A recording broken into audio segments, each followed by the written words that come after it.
It says on our sidebar here, out for justice, and it has Sheriff David Clarke. Don't be mistaken. He's not the one looking for justice. He's the one in the injustice business. Now a prosecutor is out for justice based on what Sheriff Clarke has done. Yes. Now I'm going to explain it to you, and I think that you're going to agree with me. There was an inmate named Terrill Thomas that was in the prison system in the Milwaukee area, and now those prisons are under the so-called guidance of Sheriff David Clarke and so-called supervision, and it is obvious that they did not do much supervision at all. So who was Terrill Thomas? Well, he was a mentally ill man who last year died of severe dehydration in a jail run by Milwaukee County Sheriff David Clarke. Now, he was kept in a cell for 7 days straight after jail employees cut off his water supply, a prosecutor in Wisconsin said on Monday. Now, we told you about this story before. It's an absolute, not just injustice, it's an obvious crime. The guy died of thirst in prison. Look, I'll do an old school legal term for you guys. That's prima facie evidence. That is evidence on its face that there is a crime here. If he's under your supervision and you let him die of thirst, obviously something went very, very, very wrong. At a bare minimum, we're talking about some sort of negligent death. Okay, now I hesitate to say negligent homicide. I think it's a clear case of homicide. But I'm not the prosecutor here. The prosecutor is looking into charges though. You know, because people in authority in America, they feel like they're above the law, and often they are treated like they're above the law. So like even investigating them on a super obvious crime seems like, whoa, right?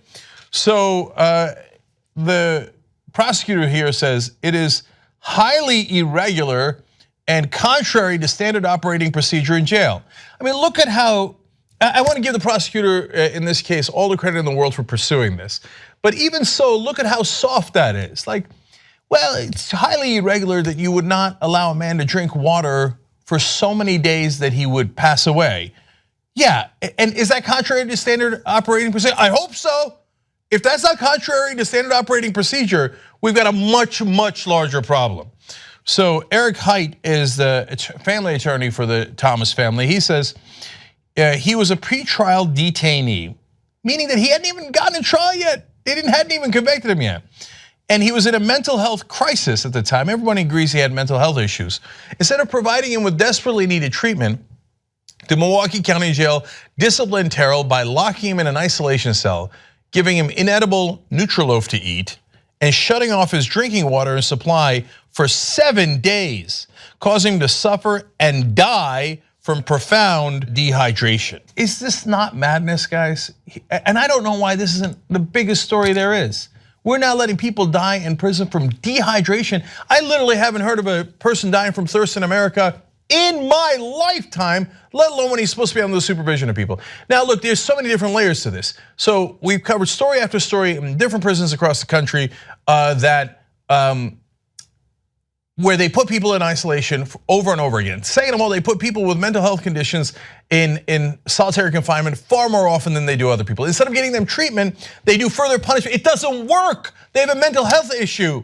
It's not like, oh, they're bad guys, they're not listening. You've got to get them help, but that's not the way our draconian, absurd system is working these days. Over the top, punitive. And then there's the guys like Sheriff David Clarke who brag about how, yeah, I'm going to do law and order.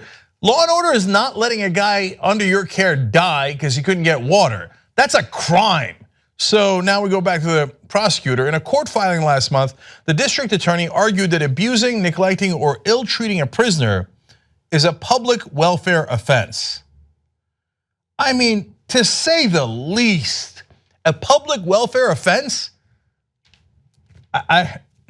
Look, I'm not the prosecutor there, and hopefully they bring this case to trial. And I'm not saying that they're even going to charge Sheriff David Clarke. Looking at it from the outside, having worked as a prosecutor for just a tiny amount of time, a couple of months over the summers, I would think negligent homicide. I would go all the way up the chain of command. Whose responsibility was it? Now we'll see. Maybe they stop before Sheriff David Clarke and they say these particular guards that were on duty, or the managers or the wardens of that prison who let him die, could have violated the public welfare.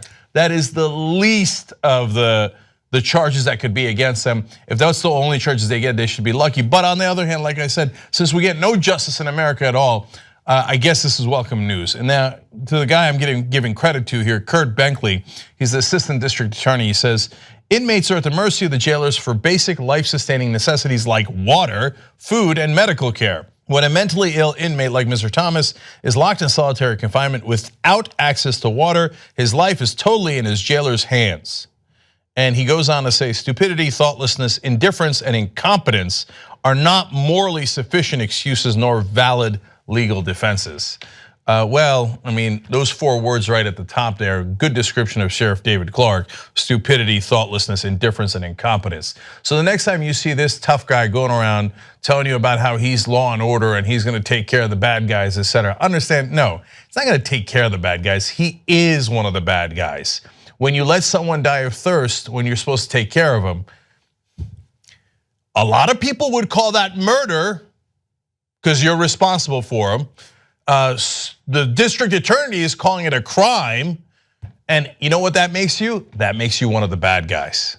Young Turks membership creates independent media. Believe me. No ads. Believe me. All the shows. Believe me. On demand. Believe me. Support independent media. Believe me. It's awesome, tremendous. You'll love it. Believe me. And by the end, you'll be thinking, I'm like a smart person.